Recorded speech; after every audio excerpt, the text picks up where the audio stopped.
नमस्कार मित्रांनो, बोलरनर मराठी या आपल्या मराठमोळ्या यूट्यूब चॅनलमध्ये तुम्हा सर्वांचं हार्दिक स्वागत आहे. तर आज आपण शेअर बाजाराची कसं स्ट्रक्चर असतं, शेअर बाजार कसा चालतो याच्याबद्दल सविस्तर माहिती घेणार आहोत. तर सगळ्यात महत्त्वाची पहिली गोष्ट म्हणजे शेअर म्हणजे काय? शेअर म्हणजे की कंपनीच्या मालकीतला हिस्सा. समजा कंपनी हिची मालकी पूर्ण 100% असेल, तर त्या 100% याचे ते कमीत कमी पूर्ण मालकीचे 1 लाख, 1.5 लाख, 2 लाख असे हिस्से करतात. बारीक बारीक बारीक बारीक हिस्से, आणि त्या हिस्स्यांना शेअर म्हणतात. म्हणजे कंपनीच्या मालकी हक्काचा हिस्सा म्हणजे शेअर. तर ज्यावेळेस तुम्ही कोणत्याही कंपनीचा एक शेअर घेता, तर तेव्हा तुम्ही त्या कंपनीच्या 0.00001 किंवा 0.00002 या प्रमाणात तुम्ही त्या कंपनीचे मालकच बनता. तर आता आपण शेअर बाजाराची कशी रचना असते ते आपण पाहणार आहोत. तर बघा, शेअर बाजाराचे दोन प्रमुख भाग आहेत. एक म्हणजे प्राथमिक बाजार म्हणजे प्रायमरी मार्केट, आणि सेकंडरी मार्केट. तर ऍक्च्युअल जे शेअर बाजार आहे तो सेकंडरी मार्केट आहे. प्रायमरी मार्केट म्हणजे की असं ठिकाण की जिथे तुम्ही कंपन्याचे शेअर हे ती कंपनी शेअर बाजारामध्ये येण्याच्या अगोदर शेअर खरेदी करू शकता. म्हणजे याच्यामध्ये IPO किंवा प्री IPO ज्या वेळेस अलॉटमेंट होते शेअरची, किंवा ज्या वेळेस ती कंपनी एकदम नवीन असते, एंजल इन्व्हेस्टिंग म्हणजे एकदम जेव्हा ती कंपनी स्टार्टअप असते त्यावेळेस जर तुम्ही त्या कंपनीचे शेअर घेतले, किंवा IPOच्या वेळेस जर तुम्ही शेअर घेतले, तर त्यावेळेस त्या ठिकाणच्या शेअर बाजाराला हा प्रायमरी मार्केट किंवा प्राथमिक बाजार असे म्हणतात. आता सेकंडरी मार्केट म्हणजे एकदा कंपनी शेअर मार्केटमध्ये आली म्हणजे लिस्टेड झाली, की त्यावेळेस त्या कंपनीची जी रोजची देवाणघेवाण चालू असते, तर त्याला सेकंडरी मार्केट म्हणतात. म्हणजे आता सध्याचं जे मार्केट असतं शेअर मार्केट, तर ते मोस्टली सेकंडरी मार्केटच आहे, ज्याच्यामध्ये आपण शेअरची देवाणघेवाण करू शकतो.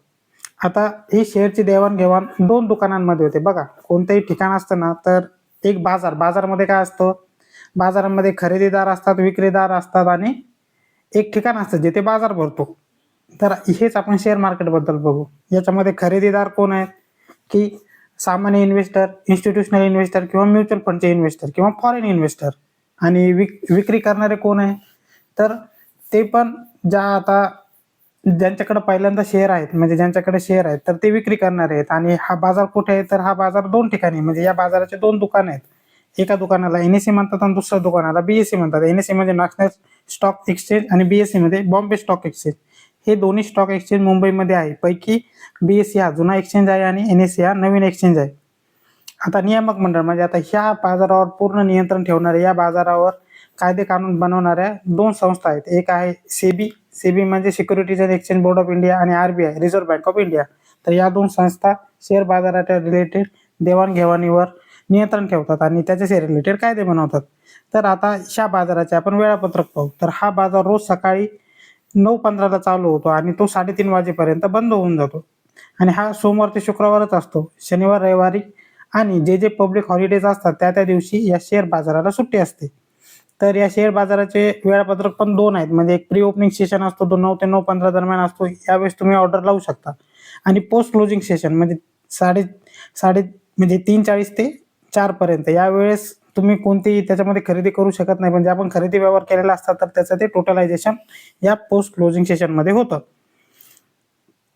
तर आता आपण NSE आणि BSE बद्दल थोडी माहिती घेणार आहोत. NSE म्हणजे नॅशनल स्टॉक एक्सचेंज, हा भारतातील सर्वात मोठा बाजार आहे आणि याच्या निर्देशांकाला निफ्टी 50 असे म्हणतात. त्याच्यानंतर बॉम्बे स्टॉक एक्सचेंज हा येथे सर्वात जुना शेअर बाजार आहे.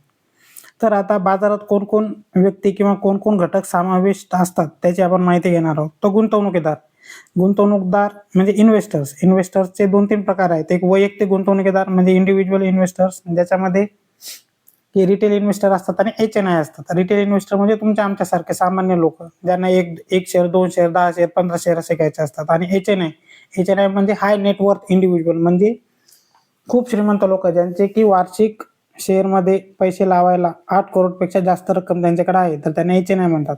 त्यांच्यानंतर संस्थात्मक इन्व्हेस्टर, ज्याच्यामध्ये म्युच्युअल फंड आणि विमा कंपन्यांच्या कंपन्या असतात. आणि फॉरेन इन्व्हेस्टर, जे की फॉरेन मधल्या कंपन्या शेअर बाजारामध्ये जे खरेदी करायला येतात त्यांना परदेशी गुंतवणूकदार म्हणतात. आता दलाल, तर खरेदी विक्री सोपे करण्यासाठी एक प्लॅटफॉर्म असतो, ज्याचे आता समजा तुम्हाला आजच्या तारखेला शेअर घ्यायचा आणि विक्री करायचा असेल, तर सगळ्यात पहिले तुम्हाला डीमॅट अकाउंट उघडावं लागतं. तर डीमॅट अकाउंट तुम्हाला कोण उघडून देतं, तर ब्रोकर्स. तर भारतामध्ये विविध प्रकारचे ब्रोकर सध्या अवेलेबल आहेत, ज्याच्यामध्ये झिरोदा आहे, अपस्टॉक्स आहे, त्याच्यानंतर गृह आहे, तर यांना ब्रोकर म्हणतात. ब्रोकर काय करतात की तुमचं डीमॅट अकाउंट हे शेअर मार्केटमध्ये उघडून देतात आणि त्यांच्या मार्फत तुम्हाला शेअरच्या खरेदी विक्रीचे व्यवहार करता येतात. अजून शेअर बाजारामध्ये कोण असतं, तर कंपन्या, की ज्याची आपण शेअरची खरेदी विक्री करतो. आता आपण भारत आणि इतर विकसित देश यांच्यामधील किती लोकांचा शेअर बाजारात सहभाग आहे हे बघणार आहोत. तर बघा, भारतात फक्त 3 ते 5% लोकच हे शेअर बाजारामध्ये गुंतवणूक करतात. बाकीचे उरलेले 95% लोकांना शेअर बाजाराबद्दल काहीच माहीत नाही.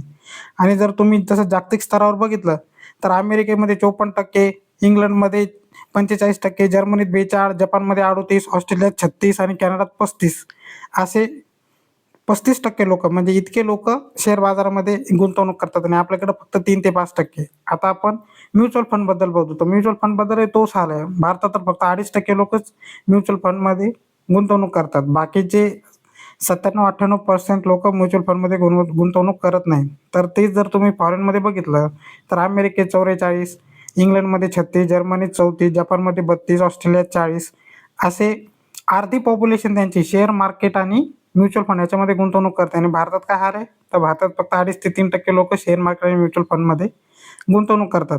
तर आता आपण डीमॅट अकाउंट याच्याबद्दल माहिती घेणार आहोत. डीमॅटमध्ये असा अकाउंट की जिथे तुम्ही तुमचे शेअर आणि म्युच्युअल फंडचे युनिट डिपॉझिट करू शकता. शेअरचे युनिट, म्युच्युअल फंडचे युनिट आणि तुमच्या जे काही बॉन्ड्सचे युनिट असेल, तर ते ज्या ठिकाणी दिसतं त्याला डीमॅट अकाउंट म्हणतात. डीमॅट अकाउंट हे तुमचा ब्रोकर तुम्हाला उघडून देतो आणि याच डीमॅट अकाउंटच्या आधारे तुम्ही शेअर मार्केटमध्ये खरेदी विक्रीचे व्यवहार करू शकता. तर भारतात बघा, आता भारताची पॉप्युलेशन जगामध्ये नंबर 1 आहेत, तरी पण आपल्याकडे किती डीमॅट अकाउंट आहेत, तर फक्त 150 दशलक्ष.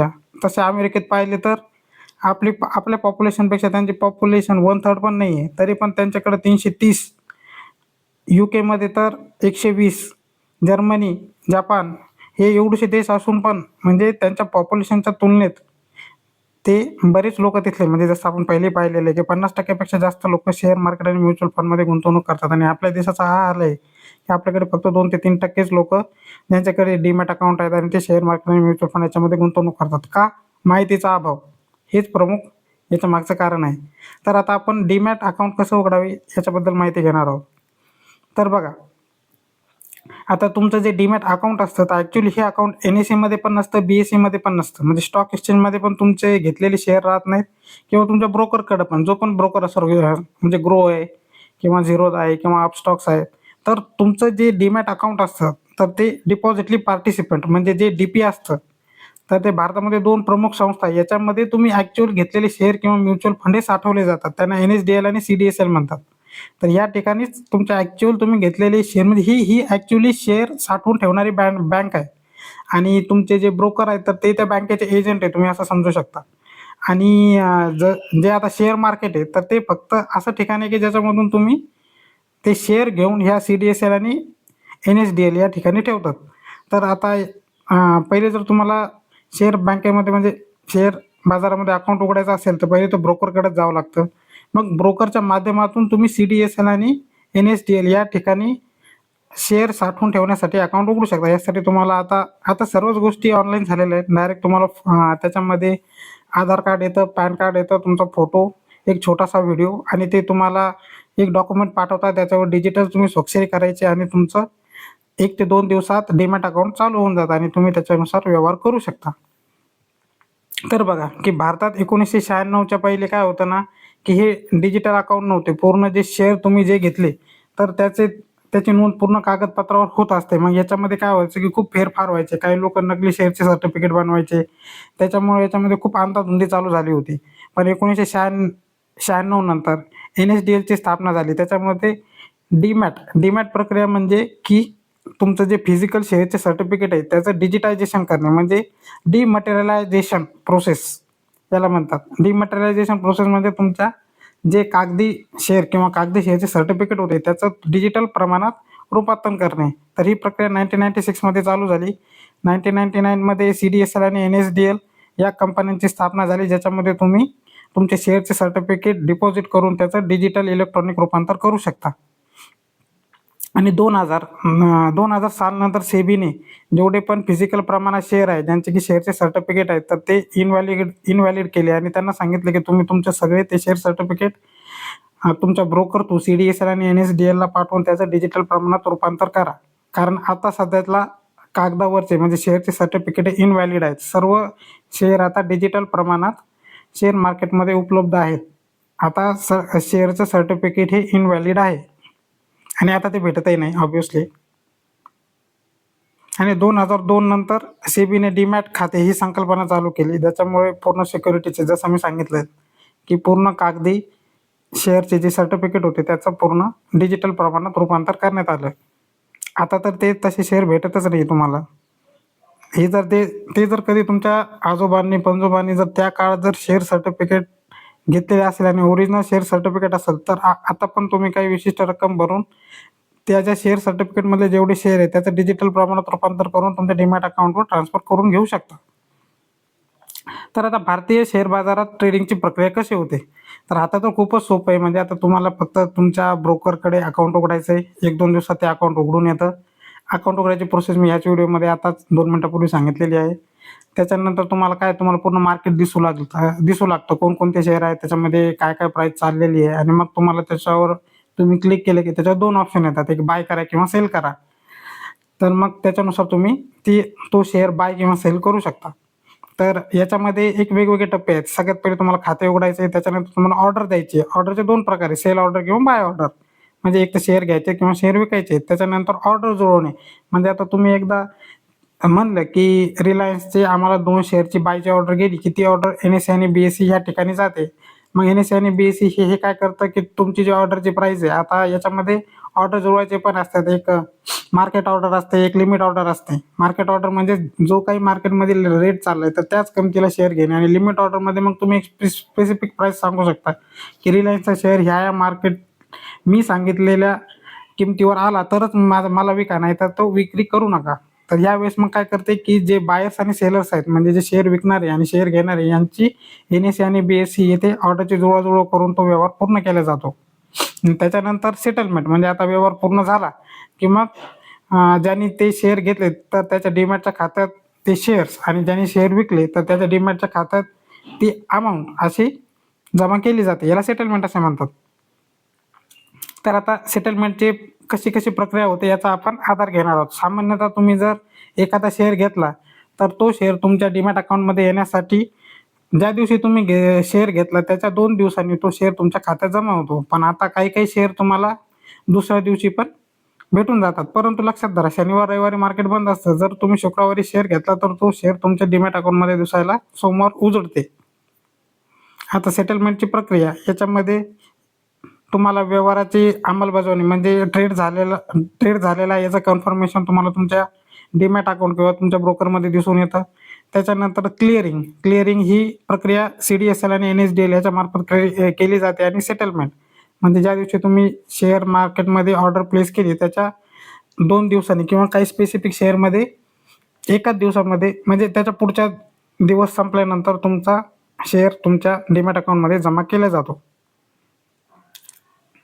आता हे सेटलमेंटचे प्रकार, तर आता भारतामध्ये T+2 किंवा T+1 याच फॉर्मॅटमध्ये, म्हणजे ज्या दिवशी तुम्ही ऑर्डर केली त्याच्या 2 दिवसानंतर किंवा एका दिवसानंतर तुमचा शेअर तुमच्या डीमॅट अकाउंटमध्ये जमा होतो. आता सेटलमेंट करणाऱ्या संस्था, जसं की आपण पहिलेच बोललेलं आहे की CDSL आणि NSDL, तर यांना पण याच्यावर नियंत्रण ठेवणारी NSCCL म्हणजे नॅशनल सिक्युरिटी क्लिअरिंग कॉर्पोरेशन आणि ICCL या 2 कंपन्या आहेत. परंतु आता याच्याबद्दल जास्त माहिती घेण्याचा तुमची गरज नाही आहे. हे सगळं काम तुमच्या ब्रोकर थ्रू ऑटोमॅटिक होऊन जातं. तुम्हाला फक्त बाय ऑर्डर आणि सेल ऑर्डर करायची. बाय ऑर्डर केली, तुमची ऑर्डर त्याच्यावर क्लिक झाली की दुसऱ्या म्हणजे 2 दिवसामध्ये तुमचा शेअर तुमच्या डीमॅट अकाउंटमध्ये जमा होतो. आणि तुमच्या त्या डीमॅट अकाउंटमधले पैसे ज्याने तो शेअर विकला त्याच्या खात्यावर ऑटोमॅटिक चालले जातात. आणि हा व्यवहार एकदम पारदर्शक आहे. याच्यामध्ये कधी कोणत्याही प्रकारचा आतापर्यंत तरी घोळ झालेला नाही. हां, पण तुम्हाला शेअर मार्केटमध्ये ट्रेडिंग किंवा इन्व्हेस्टमेंट चालू करायच्या अगोदर याची प्रक्रियामध्ये अशी आहे की सगळ्यात पहिले तुम्ही तुमच्या ब्रोकर ठरवा की पहिला ब्रोकर मला कोणता आहे, की झेरोदाचा घ्यायचा आहे तुम्हाला, का ग्रोचा घ्यायचा आहे, का अपस्टॉकचा घ्यायचा आहे, किंवा एंजल ब्रोकिंगचा घ्यायचा आहे. त्याच्यानुसार तुम्ही ब्रोकर ठरवला की त्याच्याकडे तुम्ही डीमॅट अकाउंट उघडायचं. सहसा 1 ते 2 दिवसामध्ये डीमॅट अकाउंट उघडतात. मग ते डीमॅट अकाउंट उघडलं की त्याच्यामध्ये सगळ्यात पहिले तुम्हाला पैसे डिपॉझिट करावे लागतात. मग आता तुम्ही पैसे डिपॉझिट केले की मग आता जेवढी रक्कम तुम्ही टाकली, समजा 50,000, 10,000, 15,000, तर मग तेवढ्या किमतीचे शेअर म्हणजे ज्या पण त्याच्यापेक्षा पण कमी किमतीचे 15,000 जरी टाकले तरी 10,000चे शेअर किंवा 2,000चे शेअर असे तुम्हाला जो पण शेअर आवडेल, जर आवडण्यानुसार नसतं, त्याचा पण शेअर कसा घ्यावा कोणता घ्यावा याच्याबद्दल पण एक व्हिडिओ बनवलेला आहे मी. तर त्याच्यानुसार तुम्ही तो शेअर घेऊ शकता. आता डिपॉझिटरी म्हणजे काय? डिपॉझिटरी म्हणजे त्या CDSL आणि NSDL. तर या अशा संस्था आहेत की जेथे तुम्ही घेतलेला शेअर ऍक्च्युअल जमा केला जातो. तुमचा शेअर हा तुमच्या शेअर ब्रोकरकडे राहत नाही. तो शेअर NSDL आणि CDSL या कंपन्यांमध्ये इलेक्ट्रॉनिक फॉर्मॅटच्या स्वरूपात सुरक्षित ठेवला जातो. म्हणजे आता याच्यामध्ये असं आहे की ज्यावेळेस जर तुमचा ब्रोकरही पळून गेला तरी काय तुमचे ते शेअर मार्केटमधले पैसे डुबत नाहीत, कारण की NSDL आणि CDSL या सरकारी संस्था आहेत आणि तुमचे जे इलेक्ट्रॉनिक प्रमाणात जे शेअर घेतलेले तर ते तिथेच डिजिटल प्रमाणात सुरक्षित ठेवलेले असतात. तर आता या ज्या संस्था आहेत जेथे तुमचे शेअर इलेक्ट्रॉनिक प्रमाणात ठेवलेले असतात त्यांना डिपॉझिटरी म्हणतात. तर भारतात 2 प्रमुख डिपॉझिटरी आहेत, NSDL आणि CDSL. त्याच्यानंतर डिपॉझिटरी आता म्हणजे या संस्थेचे कार्य. तर डिमटेरियलायझेशन म्हणजे कागदी स्वरूपातील जे शेअरचे सर्टिफिकेट आहे त्यांना डिजिटायझेशन करणे. रिमटेरियलायझेशन सहसा होत नाही भारतामध्ये. त्याच्यानंतर खाते उघडणे म्हणजे आता आता तुम्ही डायरेक्ट CDSL आणि NSDL मध्ये खाते उघडू शकत नाहीत. याच्यातले खाते तुम्ही तुमच्या ब्रोकर मार्फतच तुम्हाला उघडता येतात. त्याच्यानंतर सिक्युरिटी सेटलमेंट आणि कॉर्पोरेट ॲक्शन. समजा जर काही बोनस जे भेटली, जी रक्कम भेटली तर त्या रक्कम तुमच्या शेअर ब्रोकरच्या खात्यावर जमा करणे ही सर्व डिपॉझिटरीची कामे आहेत. त्याच्यानंतर डिपॉझिटरीचे फायदे. तर प्रभावी सेटलमेंट याच्यामध्ये एकदम फास्टमध्ये 2 दिवसाच्या आतच तुमचा व्यवहार पूर्ण केला जातो. जोखमीत घट. याच्यामध्ये काय आहे की डिपॉझिटरीमध्ये सर्व शेअर हे इलेक्ट्रॉनिक प्रमाणात ठेवलेले असतात. याचे कुठेही शेअरच्या प्रमाणात म्हणजे शेअर प्रमाणपत्राच्या स्वरूपात नाही तर डिजिटल प्रमाणातच ठेवलेले जातात. डिपॉझिटरी एकदम पारदर्शक आहे आणि याच्यामध्ये असं आहे की तुमचा ब्रोकरही पळून गेला म्हणजे आता झेरोदा पण डुबलं किंवा ग्रो ॲप पण डुबलं किंवा अपस्टॉक्स ॲप पण डुबलं तरी तुमचे शेअर काय डुबणार नाहीत, कारण ते NSDL आणि CDSL कडे आहेत. तुमचे शेअर तुमच्या ब्रोकरकडे कधीच नसतात. ब्रोकर फक्त तुमचे शेअर मार्केटमधील व्यवहार करणारा एक मध्यस्थी आहे. तर आता आपण बघू की शेअर बाजारामध्ये कोणकोणत्या गोष्टी विकल्या जातात. तर सगळ्यात पहिले जसं नावच आहे शेअर बाजार, तर त्याच्यामध्ये पहिले शेअर विकले जातात. शेअर म्हणजे कंपनीच्या मालकींचे हिस्से. त्याच्यानंतर ETF म्हणजे की असे म्युच्युअल फंड की ज्या म्युच्युअल फंडची मालकीचे पण हिस्से केलेले आहेत. तर म्युच्युअल फंडच्या मालकींच्या हिस्स्यांना ETF म्हणतात, म्हणजे एक्सचेंज ट्रेडेड फंड्स. तर हे पण शेअर मार्केटमध्ये विकले जातात. बॉन्ड्स म्हणजे तुम्ही कंपनीला दिलेल्या कर्ज रोखे यांना बॉन्ड्स म्हणतात. तर हे पण तुम्ही शेअर मार्केटमधून खरेदी करू शकता. त्याच्यानंतर फ्युचर्स अँड ऑप्शन. फ्युचर आणि ऑप्शन हे काय आहेत की हे एक करार आहेत. याच्यामध्ये तुम्ही गुंतवणूक तर नाही करू शकता, पण फ्युचर आणि ऑप्शनच्या माध्यमातून तुम्ही हेजिंग किंवा ट्रेडिंग या 2 गोष्टी करू शकता. तर फ्युचर आणि ऑप्शनबद्दल पण एक सेपरेट व्हिडिओ मी बनवणार आहे. त्याच्यामध्ये तुम्हाला या सर्वबद्दल मी एकदम डिटेल सांगेन. तर आता शेअर बाजाराचा निर्देशांक. तर शेअर बाजाराचे 2 एकदम प्रमुख त्यांना एकदम महत्त्वाचे इंडेक्स म्हणतात. तर त्यांना बेंचमार्क इंडेक्स असं म्हणतात, म्हणजे एकदम प्रमुख इंडेक्स. तर ते आहे सेन्सेक्स हा BSEचा म्हणजे बॉम्बे स्टॉक एक्सचेंजचा निर्देशांक आहे. त्याच्यामध्ये भारतातल्या टॉप 30 कंपन्यांचा समावेश होतो. त्याच्यानंतर निफ्टी 50. तर याच्यामध्ये भारतातील 50 टॉप कंपन्यांचा समावेश होतो. बघा, जेवढ्या कंपन्या सेन्सेक्समध्ये आहेत त्या 30 आणि अजून उरलेल्या 20 असे मिळून निफ्टीमध्ये सेन्सेक्सच्या 30 आणि ॲडिशनल 20 असं मिळून 50 कंपन्यांचा समावेश निफ्टी 50मध्ये आहे. तर बँक निफ्टी याच्यामध्ये बँकिंग क्षेत्राच्या रिलेटेड भारतातील 15 टॉप बँकांचा समावेश केलेला आहे. निफ्टी 100 म्हणजे याच्यामध्ये भारतातील सगळ्यात मोठा 100 कंपन्यांचा शेअरचा जो निर्देशांक असतो त्याला निफ्टी 100 म्हणतात, किंवा यालाच निफ्टी नेक्स्ट 50 असं पण नाव आहे. म्हणजे निफ्टीचे पहिले 50 आणि उरलेले 50 असे मिळून 100 शेअरचा निर्देशांक. तर म्हणजे सेन्सेक्स आणि निफ्टी 50 हे बेंचमार्क इंडेक्स आहेत, म्हणजे हे भारतातील प्रमुख निर्देशांक आहेत. आता सेक्टोरल इंडेक्स म्हणजे जसे शेअर मार्केटमध्ये वेगवेगळे क्षेत्र आहेत त्याच्यानुसार त्या क्षेत्राचे पण वेगवेगळे निर्देशांक आहे. म्हणजे बँक निफ्टी हा बँकिंगच्या रिलेटेड स्टॉक्सचं प्रतिनिधित्व करतो. आता निफ्टी IT म्हणजे IT कंपन्याच्या रिलेटेड, फार्मा कंपन्याच्या रिलेटेड, ऑटोमोबाईल सेक्टरच्या जेवढ्या स्टॉक्स असतात म्हणजे ज्या कंपन्या ऑटोमोबाईलमध्ये त्याच्याशी रिलेटेड तो निर्देशांक आहे. तसं मेटलचा आहे, रिअल इस्टेट म्हणजे शेअर मार्केटमध्ये जेवढे सेक्टर्स आहेत त्या आता प्रत्येक सेक्टरचा एक निर्देशांक आहे. आणि हा मोस्टली निफ्टीवरच तुम्हाला दिसून येईल. BSEमध्ये तुम्हाला सेक्टोरल इंडेक्स पाहायला भेटणार नाहीत. आता मार्केट कॅपिटलायझेशन म्हणजे की शेअर मार्केटमध्ये ज्या कंपन्या असतात तर त्यांचं कसं वर्गीकरण केलेलं आहे याच्या रिलेटेड पण एक सेपरेट व्हिडिओ मी बनवलेलाच आहे, पण आपण एक एक धावता आढावा याच्यामध्ये घेऊ. तर कंपन्यांचं 4 याच्यामध्ये वर्गीकरण केलेलं असतं. लार्ज कॅप, मिड कॅप आणि स्मॉल कॅप. कॅप म्हणजे कॅपिटलायझेशन म्हणजे भांडवल, म्हणजे मोठी भांडवल असणाऱ्या कंपन्या, मध्यम भांडवल असणाऱ्या कंपन्या, लघु भांडवल असणाऱ्या कंपन्या आणि अत्यंत कमी छोटं भांडवल असल्यास त्याला मायक्रो कॅप म्हणतात. तर याच्याबद्दलचा डिटेल व्हिडिओ मी याच्या अगोदर बनवलेलाच आहे, तो व्हिडिओ तुम्ही जाऊन बघू शकता. आता थीमॅटिक इंडेक्स म्हणजे की एक थीम धरून तयार केलेला इंडेक्स, म्हणजे निफ्टी नेक्स्ट 50 म्हणजे की याच्यात निफ्टी 50च्या 50 कंपन्या आणि त्या 50 कंपन्यानंतरच्या पण नेक्स्ट 50 कंपन्या याच्या मिळून त्याला निफ्टी नेक्स्ट 50 हा इंडेक्स बनवलेला आहे. त्याच्यानंतर निफ्टी 100 म्हणजे हा भारतातील टॉप 100 कंपन्याचा, नंतर निफ्टी 200 म्हणजे भारतातील टॉपच्या 200 कंपन्याचा मिळून. निफ्टी डिव्हिडंड अपॉर्च्युनिटी फंड आहे, म्हणजे हा निर्देशांक भारतातील टॉप डिव्हिडंड देणाऱ्या 50 कंपन्याचा मिळून बनवलेला, म्हणजे कसंही कॉम्बिनेशन करून तुम्हाला एखादा निर्देशांक बनवता येऊ शकतो, जो की त्या स्टॉक एक्सचेंजवर डिपेंड असतो. तर आता BSE 100, NSE 100, CNX टॉप 500 असे वेगवेगळे निर्देशांक तुम्हाला शेअर बाजारामध्ये बघायला भेटतील. तर आता NSE आणि BSE मध्ये किती कंपन्या आहेत हे आपण बघणार आहोत. याच्या रिलेटेड पण एक व्हिडिओ मी बनवलेलाच होता, पण इथे आपण एक धावता आढावा घेऊ. NSE मध्ये 1900 आणि BSE मध्ये 5,500हून अधिक कंपन्या लिस्टेड आहेत. ठीक आहे. आणि या 5,500 मधल्या डिस्ट्रीब्युशन कसं आहे, काय याच्या रिलेटेड तो व्हिडिओ आहे, तुम्ही तो बघा. आता शेअर बाजारातील क्षेत्रे याच्यावर पण मी त्या व्हिडिओमध्ये डिस्कस केलेलंच आहे. तर शेअर बाजारात प्रामुख्याने ऑटोमोबाईल, बँकिंग, कन्झ्युमर गुड्स, ऊर्जा, आरोग्य सेवा, माहिती तंत्रज्ञान, मॅन्युफॅक्चरिंग, मीडिया आणि एंटरटेनमेंट, फार्मा, रिअल इस्टेट हे प्रमुख क्षेत्रे आहेत. तर आता आपण या कंपन्याचं वर्गीकरण बघू.